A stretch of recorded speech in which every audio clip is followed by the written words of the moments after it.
ओम नमो भगवते वासुदेवाय। ओम नमो भगवते वासुदेवाय। ଆଜି ଆମେ ପୁଣି ଥରେ ବୁଡ଼ିବା ଅତିବଡ଼ି ଜଗନ୍ନାଥ ଦାସଙ୍କ ଓଡ଼ିଆ ଭାଗବତର ସେଇ ଗଭୀର ଜ୍ଞାନ ସାଗରରେ। ହଁ, ଆଜି ଆମେ ସପ୍ତମ ଅଧ୍ୟାୟକୁ ଟିକେ ଭଲ ଭାବରେ ଦେଖିବା।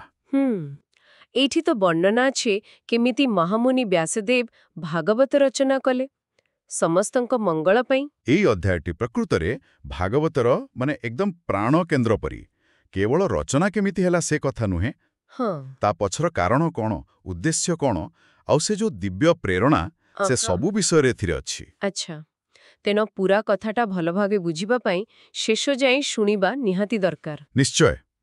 ଆଉ ଯଦି ଏମିତି ଆଧ୍ୟାତ୍ମିକ ଆଲୋଚନା ଏ ବିଶ୍ଳେଷଣ ସବୁ ଭଲ ଲାଗୁଛି ତାହେଲେ ଚ୍ୟାନେଲକୁ ସବସ୍କ୍ରାଇବ କରିବାକୁ ମୋଟେ ଭୁଲିବେନି। ହଁ, ତାହେଲେ ଆଗକୁ ଯାହା ବି ଆଲୋଚନା ହେବ ସେ ସବୁ ସହଜରେ ମିଳିଯିବ। ଠିକ୍। ଆଚ୍ଛା, ଗତଥର ଆମେ କଥା ହଉଥିଲେ ନା କେମିତି ନାରଦ ଆସି ବ୍ୟାସଦେବଙ୍କୁ କହିଲେ ମନର ସେ ଅସନ୍ତୋଷ ଦୂର କରିବାକୁ, କୃଷ୍ଣଲୀଳା ଗାନ କରିବାକୁ ଉପଦେଶ ଦେଲେ। ହଁ, ସେଇଠୁ ତ କଥାଟା ଆରମ୍ଭ ହେଲା।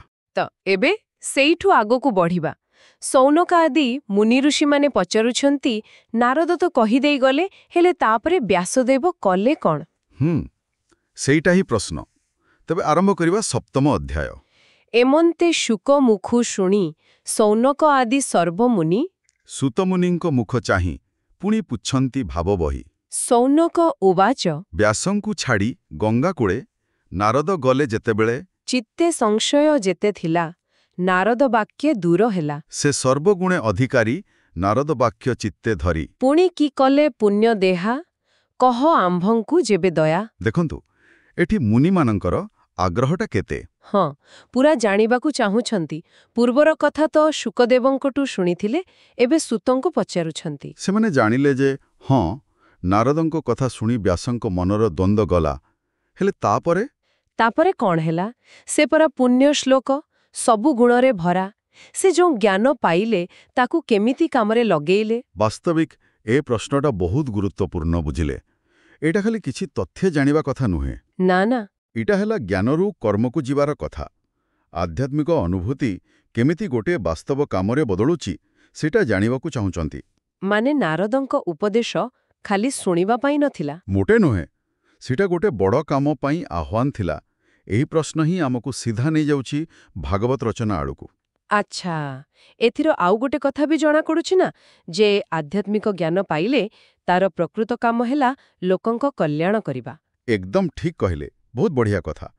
ତେବେ ସୁତ ମୁନି କେମିତି ଏହାର ଉତ୍ତର ଦେଉଛନ୍ତି ଶୁଣନ୍ତୁ। ଏମନ୍ତେ ମୁନିଙ୍କ ପ୍ରଶ୍ନେ କୃଷ୍ଣ ମହିମା ଶୁଣି କର୍ଣ୍ଣେ।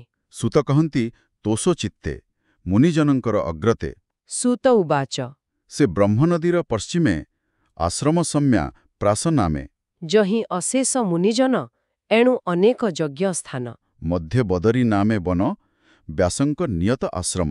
ସେ ବନେ ସରସ୍ୱତୀ ଜଳେ ସ୍ନାହାନ ସାରି ପ୍ରାତଃ କାଳେ। କୃଷ୍ଣ ମହିମା ଚିନ୍ତି ମନେ ମୁନି ବସିଲେ ଯୋଗ ଧ୍ୟାନେ। ଆଚ୍ଛା, ମୁନିମାନେ ଯେତେବେଳେ କୃଷ୍ଣଙ୍କ କଥା ଶୁଣିବାକୁ ଏତେ ଆଗ୍ରହ ଦେଖେଇଲେ, ସୁତମୁନି ତ ପୁରା ଖୁସି ହୋଇଗଲେ। ହଁ, ଆନନ୍ଦିତ ହୋଇ କହିଲେ। ସେ ବର୍ଣ୍ଣନା କଲେ ସେ ଜାଗା ବିଷୟରେ। କେଉଁଠି? ବ୍ରହ୍ମନଦୀ ମାନେ ସରସ୍ୱତୀ ନଦୀ ପଶ୍ଚିମ ପଟେ।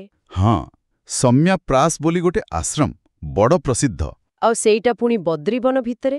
ସେଠି ତ କେତେ ମୁନି ଋଷି ରହୁଥିଲେ, ଅନେକ ଯଜ୍ଞ ବି ହଉଥିଲା। ବାଃ, କି ପବିତ୍ର ଜାଗା! ଆଉ ସେଇଟା ଥିଲା ବ୍ୟାସଦେବଙ୍କର ନିଜ ଆଶ୍ରମ। ସବୁବେଳେ ସେ ସେଠି ରହୁଥିଲେ। ତ ସେଠି ବ୍ୟାସଦେବ କ'ଣ କଲେ? ସକାଳ ସରସ୍ୱତୀରେ ଗାଧିଲେ। ହଁ, ଗାଧୋଇ ସାରି ମନ ଭିତର କେବଳ କୃଷ୍ଣଙ୍କ କଥା, ତାଙ୍କ ମହିମା ଏସବୁ ଚିନ୍ତା କରି ପୁରା ଯୋଗ ଧ୍ୟାନରେ ବସି ପଡ଼ିଲେ। ଏଇ ବର୍ଣ୍ଣନାରେ ଦେଖନ୍ତୁ କେତେ ଗୁରୁତ୍ୱପୂର୍ଣ୍ଣ କଥା ଅଛି। ପ୍ରଥମେ ତ ପରିବେଶଟା। ହଁ, ସୌମ୍ୟପ୍ରାସ ଆଶ୍ରମ, ସରସ୍ୱତୀ ନଦୀ, ବଦ୍ରିକାଶ୍ରମ, ଏତେ ମୁନି ଋଷି, ଯଜ୍ଞ। ଏସବୁ ମିଶି ଗୋଟେ କେମିତିକା ଉଚ୍ଚ ଆଧ୍ୟାତ୍ମିକ ବାତାବରଣ ତିଆରି କରୁଛି ଦେଖନ୍ତୁ। ଏମିତି ପବିତ୍ର ଜାଗାରେ ହିଁ ତ ଏତେ ବଡ଼ କାମ ହେବ। ଠିକ୍। ଆଉ ଦ୍ୱିତୀୟରେ ବ୍ୟାସଦେବଙ୍କର ପ୍ରସ୍ତୁତି। ହଁ, ଆଗେ ଶରୀର ଶୁଦ୍ଧି ମାନେ ସ୍ନାନ, ତାପରେ ମନକୁ ଏକାଗ୍ର କରିବା, ଯୋଗ ଧ୍ୟାନ। ଏଇଟା ସାଧାରଣ ଚିନ୍ତା ନୁହେଁ। ନା, ଏଇଟା ହେଉଛି ଯୋଗ। ପୁରା ମନ ଇନ୍ଦ୍ରିୟ ସବୁକୁ ବାନ୍ଧି ପରମ ସତ୍ୟରେ ଲଗେଇବା। ଆଉ ସବୁଠୁ ମୁଖ୍ୟ କଥା କ'ଣ? ଧ୍ୟାନ କଲେ କାହା ଉପରେ? କୃଷ୍ଣଙ୍କର ମହିମା ଉପରେ। ବସ୍, ଏଇଟା ହିଁ ତ ନାରଦଙ୍କର ଉପଦେଶ ଥିଲା। ସେଇଟାକୁ ସେ ପାଳନ କଲେ। ମାନେ ସେ ଯୋଉ ମହାନ ଗ୍ରନ୍ଥ ଲେଖିବେ ସେଥିପାଇଁ ସେ ନିଜେ ଆଗ ସେ ଭାବ ସମୁଦ୍ରରେ ପୁରା ବୁଡ଼ିଗଲେ। ଏକଦମ। ତେବେ ଇଏ ଯୋଉ ଗଭୀର ଧ୍ୟାନ କଲେ ତାର ଫଳ କ'ଣ ମିଳିଲା? ଏହାପରର ପଦଗୁଡ଼ାକ ତ ବଡ଼ ରୋମାଞ୍ଚକର। ହଁ, ଶୁଣନ୍ତୁ। ନିର୍ମଳ ମନେ ଧ୍ୟାନ କରି ତକ୍ଷଣେ ପ୍ରଭୁ ନରହରି। ମାୟା ସହିତ ହେଲେ ଦୃଶ୍ୟ ଯେ ପୂର୍ବ ପୁରାଣ ପୁରୁଷ। ଯେ ମାୟା ତ୍ରିଗୁଣେ ଜଡ଼ିତ, ଅଜ୍ଞାନ ପଥେ ମୋହଗ୍ରସ୍ତ। ଅସତ୍ୟ ସତ୍ୟ ପ୍ରାୟ ମଣ, ଆତ୍ମାର ଗତି ନ ପ୍ରମାଣେ। ତେଣୁ ସେ ଜନ୍ମାଦି ଅନର୍ଥ ଜୀବକୁ ହୁଏ ପ୍ରାପ୍ତ। କି ଅଦ୍ଭୁତ ଦର୍ଶନ! ସେମିତି ନିର୍ମଳ ମନରେ ପୁରା ଏକାଗ୍ର ହୋଇ ଧ୍ୟାନ କରୁଛନ୍ତି। ଆଉ ସାମ୍ନାରେ କିଏ ଦେଖାଦେଲେ?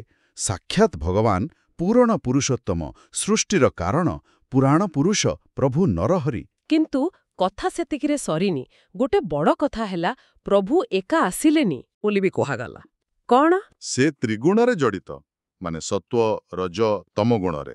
ହଁ, ଆଉ ତାର କାମ ହେଲା ଜୀବକୁ ଅଜ୍ଞାନରେ ପକେଇବା, ମୋହରେ ପକେଇବା।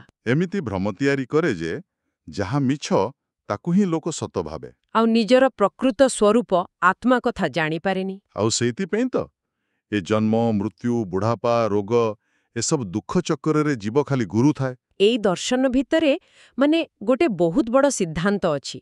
ବ୍ୟାସଦେବ ଖାଲି ପରମ ସତ୍ୟ ବା ଭଗବାନଙ୍କୁ ଦେଖିଲେନି। ହଁ, ସେ ସେଇ ଶକ୍ତିକୁ ବି ଦେଖିଲେ ଆଉ ବୁଝିଲେ ଯିଏ ସେ ସତ୍ୟକୁ ଆମଠୁ ଲୁଚେଇ ରଖେ, ମାନେ ମାୟାକୁ। ଓହୋ, ଏଟା ତ ପୁରା ଜ୍ଞାନ ହେଲା। ହଁ, ସଂସାର ଦୁଃଖରୁ ଯଦି ମୁକୁଳିବା କଥା, ତେବେ ଖାଲି ଭଗବାନଙ୍କୁ ଜାଣିଲେ ହବନି। ମାୟା କ'ଣ, କେମିତି କାମ କରେ, ସେଇଟା ବି ବୁଝିବାକୁ ପଡ଼ିବ।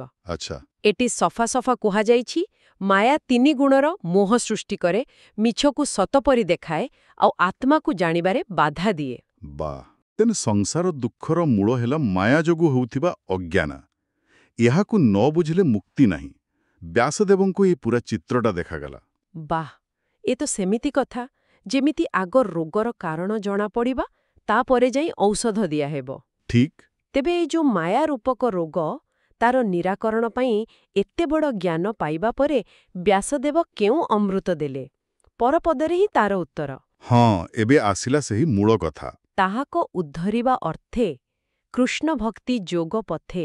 ରଚିଲେ ଭାଗବତ ବାଣୀ, ଏ ଜୀବତରେ ଯାହା ଶୁଣି। ଭକ୍ତି ଲଭେ କୃଷ୍ଣ ପାଦେ, ନ ପଡ଼େ ଶୋକ ମୋହ ବାଦେ।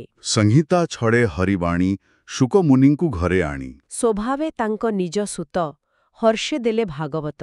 ବିଶେଷେ ଗୋବିନ୍ଦ ପ୍ରସନ୍ନ, ମାୟା ନ ଲାଗେ ତାଙ୍କ ମନେ। ଏଇ ପଦଗୁଡ଼ିକ ତ ହେଉଛି ଭାଗବତର ଜନ୍ମ କାହାଣୀ। ହଁ, କେମିତି ରଚନା ହେଲା? କାହିଁକି ରଚନା ହେଲା? ନା ମାୟାରେ ବାନ୍ଧି ହୋଇ ଦୁଃଖ ପାଉଥିବା ଜୀବଙ୍କୁ ଉଦ୍ଧାର କରିବା ପାଇଁ। ଆଉ ତାର ବାଟ କ'ଣ? କୃଷ୍ଣ ଭକ୍ତି ଯୋଗ ପଥେ, ଭକ୍ତି ମାର୍ଗ। ଆଉ ଏ ଗ୍ରନ୍ଥ ଏମିତି ଯେ ଖାଲି ଶୁଣିଦେଲେ ଯାହା ଶୁଣି ଜୀବ ସଂସାରରୁ ପାର ହୋଇଯିବ। ଏ ଜୀବ ତରେ। କି ଅଦ୍ଭୁତ ଶକ୍ତି! ଆଉ ଫଳ କ'ଣ ମିଳିବ? କୃଷ୍ଣଙ୍କ ପାଦରେ ଭକ୍ତି ମିଳିବ, ଆଉ ଯେତେ ସବୁ ଦୁଃଖ, ଶୋକ, ମୋହ, ବାଦବିବାଦ ସବୁ ଚାଲିଯିବ। ତେବେ ବ୍ୟାସଦେବ ଏଇ ଯୋଉ ଭରି କଥା ତାକୁ ଗୋଟେ ସୁନ୍ଦର ଭାବରେ ସଜେଇଲେ, ଗୋଟେ ସଂହିତା କଲେ। ହଁ, ଆଉ ତାପରେ ସେଟା କାହାକୁ ଦେଲେ? କାହାକୁ? ନିଜ ପୁଅ ଶୁକଦେବ ମୁନିନ୍ଦ, ଯିଏ ଜନ୍ମରୁ ହିଁ ଜ୍ଞାନୀ, ବିରାଗୀ ଥିଲେ। ତାଙ୍କୁ ଡାକି ଆଣି ବହୁତ ଆନନ୍ଦରେ ଏ ଭାଗବତ ଦେଲେ। ଆଉ ଶେଷ ଧାଡ଼ିଟା ବହୁତ ଗୁରୁତ୍ୱପୂର୍ଣ୍ଣ। କୋଟା? ବସେ ସେ ଗୋବିନ୍ଦ ପ୍ରସନ୍ନେ, ମାୟା ନା ଲାଗେ ତାଙ୍କ ମନେ। ମାନେ ଭଗବାନଙ୍କ କୃପାରୁ ଶୁକଦେବଙ୍କ ମନରେ ମାୟାର କିଛି ପ୍ରଭାବ ହିଁ ନଥିଲା। ଓହୋ, ଆଚ୍ଛା। ଏଇ ଅଂଶଟା ବୁଝିଲେ ଭାଗବତର ପୁରା ସାରତତ୍ତ୍ୱ କହିଦେଉଛି। ଦେଖନ୍ତୁ କେତେଟା ମୁଖ୍ୟ କଥା। ହଁ, କୁହନ୍ତୁ। ପ୍ରଥମେ ଉଦ୍ଦେଶ୍ୟ, ଜୀବ ଉଦ୍ଧାର। କୋଉଠୁ? ମାୟାର ବନ୍ଧନରୁ। ହୁଁ। ଦ୍ୱିତୀୟରେ ପଥ, କୃଷ୍ଣ ଭକ୍ତି ଯୋଗ। ଭାଗବତ ହେଉଛି ଭକ୍ତିର ଶାସ୍ତ୍ର। ଠିକ୍। ତୃତୀୟରେ ତାର ଶକ୍ତି ଖାଲି ଶୋଇଲେ ମୁକ୍ତି। ଏ ଜୀବତରେ ଜଣେ ଶୁଣି ଶ୍ରବଣର ମହିମା। ହଁ। ଚତୁର୍ଥରେ ଫଳ, କୃଷ୍ଣ ପ୍ରେମ ମିଳିବ, ଆଉ ସବୁ ଦୁଃଖ ଯିବ, ଶୋକ, ମୋହ, ବାଦ। ଆଚ୍ଛା। ପଞ୍ଚମରେ ସ୍ୱରୂପ, ଏହା ଏକ ସଂହିତା, ମାନେ ପୁରା ସୁନ୍ଦର ଭାବେ ସଜଡ଼ା ହୋଇଥିବା ଜ୍ଞାନ। ହଁ। ଆଉ ଷଷ୍ଠରେ ପ୍ରଥମେ କିଏ ପାଇଲେ ଏହାକୁ? ଶୁକଦେବ ମୁନି। ହଁ, ତାଙ୍କ ପୁଅ। ଖାଲି ପୁଅ ବୋଲି ନୁହେଁ, ତାଙ୍କୁ କାହିଁକି ବାଛିଲେ? କାରଣ ସେ ଯୋଗ୍ୟ ଥିଲେ। ସେ ଜନ୍ମରୁ ବିରାଗୀ ଥିଲେ, ଆଉ ସବୁଠୁ ବଡ଼ କଥା ସେ ମାୟାମୁକ୍ତ ଥିଲେ। ମାୟା ନ ଲାଗେ ତାଙ୍କ ମନେ। ଓହୋ। ଯିଏ ନିଜେ ମାୟାରୁ ମୁକ୍ତ, ସେ ହିଁ ତ ଏ ମାୟା କାଟିବାବାଲା ଶାସ୍ତ୍ରକୁ ଧରିପାରିବେ ଆଉ ଅନ୍ୟକୁ ଦେଇପାରିବେ। ଆଚ୍ଛା, ଏମିତି କଥା।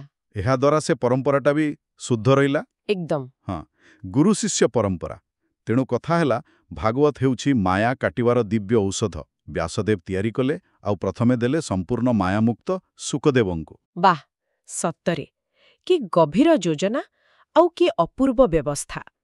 ଭାଗବତ ତିଆରି ହେବାଠୁ ଆରମ୍ଭ କରି ତାକୁ କିଏ ପ୍ରଥମେ କହିବେ ସେ ଯାଏ ସବୁ ପଛରେ କେମିତି ଦିବ୍ୟ ଇଚ୍ଛା କାମ କରୁଛି। ହଁ ନିଶ୍ଚୟ। ଏସବୁ ଶୁଣିଲା ପରେ ତ ଲାଗୁଛି ମୁନିମାନଙ୍କର ଆଉ କିଛି ପ୍ରଶ୍ନ ନଥିବ, ସବୁ ସମାଧାନ ହୋଇଗଲା। ସେଇଆ ତ ଲାଗୁଛି, କିନ୍ତୁ କଥା ସେଇଠି ସରିନାହିଁ। ଅଧ୍ୟାୟର ଶେଷ 2 ପଦ ପୁଣି ଆମକୁ ଚକିତ କରୁଛି। ହଁ, ସେଇଟା ତ ବଡ଼ ଆଶ୍ଚର୍ଯ୍ୟ। ଏମନ୍ତେ ସୁତ ପ୍ରଶ୍ନ ଶୁଣି ମୁନି ସକଳେ ମନେ ଗୁଣି ମନେ ସଂଶୟ ଖେଦ ବହି କହନ୍ତି ସୁତ ମୁଖ ଚାହିଁ। ମାନେ ସୁତ ମୁନିଙ୍କଠୁ ଏତେ ଭଲ ଭାବରେ ସବୁ ଶୁଣିଲେ, ହଁ, ଏତେ ସୁନ୍ଦର ବର୍ଣ୍ଣନା। ତାପରେ ବି ମୁନିମାନେ ମନେ ମନେ କଣ ସବୁ ଭାବିଲେ କେଜାଣି।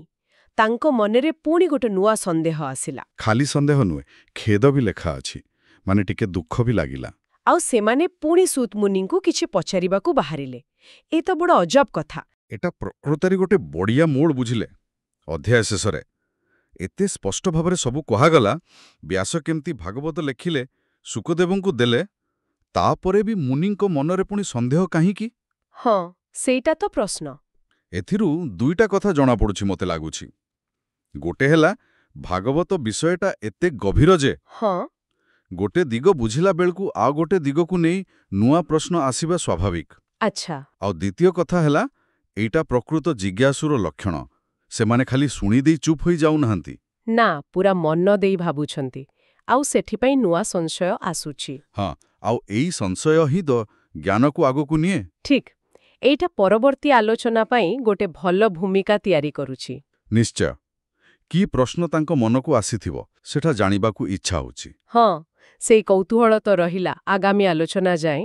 ତେବେ ଆଜି ଆମେ ଯାହା ସବୁ ଦେଖିଲେ ଟିକେ ମନେ ପକେଇଦେବା। ହଁ, ଶୌନକ ଆଦି ମୁନି ପଚାରିଲେ, ସୂତ ଗୋସ୍ୱାମୀ ଉତ୍ତର ଦେଲେ, ବ୍ୟାସଦେବ କେମିତି ସମ୍ୟାପ୍ରାସରେ ଧ୍ୟାନ କଲେ। ସେଠି ଭଗବାନ ଆଉ ମାୟାକୁ ଏକାଠି ଦେଖିଲେ। ମାୟା କେମିତି କାମ କରେ, କେମିତି ଜୀବକୁ ମୋହରେ ପକାଏ, ସେ କଥା ବୁଝିଲେ। ଆଉ ସେଇ ମାୟାରୁ ମୁକ୍ତି ଦେବା ପାଇଁ ଭାଗବତ ରଚନା କଲେ। ଆଉ ତାକୁ ନିଜ ମାୟାମୁକ୍ତ ପୁଅ ଶୁକଦେବଙ୍କୁ ଦେଲେ। କିନ୍ତୁ ଏତିକିରେ କଥା ସରିନି। ମୁନିମାନଙ୍କ ମନରେ ପୁଣି ଗୋଟେ ପ୍ରଶ୍ନ ରହିଗଲା। ହଁ, ସେଇ ଅସମାହିତ ପ୍ରଶ୍ନ ସହିତ ଆମେ ଆଜିର ଆଲୋଚନା ଶେଷ କରୁଛୁ। ଆଜି ଆମେ ଯାହା ଆଲୋଚନା କଲେ ସେଥିରୁ ଗୋଟେ ଚିନ୍ତା କରିବା ଭଳି କଥା ମନକୁ ଆସୁଛି। ହଁ, କଣ? ଦେଖନ୍ତୁ, ଭାଗବତ କହୁଛି ମାୟା ଆମକୁ ଭୁଲ ବାଟେ ଦେଖାଏ, ଅସତ୍ୟ ସତ୍ୟ ପ୍ରାୟ ମଣେ, ମିଛକୁ ସତ୍ ପରି ଦେଖାଏ। ବ୍ୟାସଦେବ ଏଇଟା ନିଜେ ଦେଖିଲେ। ଏବେ ଆମେ ଯଦି ଭାବିବା ଆଜିକାଲି ଦୁନିଆରେ ଆମ ଚାରିପଟେ କେତେ କଥା, କେତେ ସୂଚନା, କେତେ ବିଜ୍ଞାପନ, ସୋସିଆଲ ମିଡିଆରେ କେତେ କଣ। ହଁ, ଏପରିକି ଆମ ନିଜ ଭାବନା, ନିଜ ଅନୁଭୂତି, ଏସବୁ ଭିତରେ କେତେଟା ସତ ଆଉ କେତେଟା ସେଇ ମାୟାର ଖେଳ ହୋଇପାରେ? ପ୍ରଶ୍ନଟା ତ ବହୁତ ଗଭୀର। ବ୍ୟାସଦେବଙ୍କର ସେଇ ଯୋଉ ଦର୍ଶନ ଥିଲା ଯେ ମାୟା କେମିତି ମିଛକୁ ସତ୍ ପରି ଦେଖାଏ, ସେଇ ବିଷୟରେ ଯଦି ଆମେ ଟିକେ ସଚେତନ ରହିବା, ତାହେଲେ କଣ ଆଜିକାଲିର ଏତେ ସବୁ କଥା ଭିତରେ ଠିକ୍ କଣ ଭୁଲ କଣ ସେଟା ବୁଝିବାକୁ ଆଉ ଠିକ୍ ନିଷ୍ପତ୍ତି ନେବାକୁ ସାହାଯ୍ୟ ମିଳିବନି? ନିଶ୍ଚୟ ମିଳିବ। ଏଟା ସତରେ ଭାବିବା ଭଳି କଥା। ଆପଣମାନଙ୍କର ଏ ବିଷୟରେ କଣ ମତ ଆମକୁ ଜଣେଇ ପାରିବେ। ହଁ, ଦୟାକରି କମେଣ୍ଟ ବକ୍ସରେ ଓମ୍ ନମଃ ଭଗବତେ ବାସୁଦେବାୟ ଲେଖି ଆମ ସହ ଏ ଦିବ୍ୟ ଯାତ୍ରାରେ ଯୋଡ଼ି ହୁଅନ୍ତୁ। ଆଉ ସେ ଯୋଉ ମୁନିମାନଙ୍କର ସଂଶୟ ରହିଗଲା, ହଁ, ସେ ସଂଶୟଟା କଣ ଥିଲା ଆଉ ସୂତମୁନି କେମିତି ତାର ଉତ୍ତର ଦେଲେ ସେଇଟା ଜାଣିବା ପାଇଁ ଆମର ପରବର୍ତ୍ତୀ ଆଲୋଚନାକୁ ନିଶ୍ଚୟ ଅପେକ୍ଷା କରନ୍ତୁ। ସେଥିପାଇଁ ଚ୍ୟାନେଲକୁ ସବସ୍କ୍ରାଇବ କରିଦେବା ଦରକାର। ଏକଦମ। ତାଲେ ପୁଣି ଦେଖାହେବ। ଆପଣ ଶୁଣୁଛନ୍ତି ରେଡିଓ ତୋଷାଳୀ, ଆମ ମାଟିର ସ୍ୱର।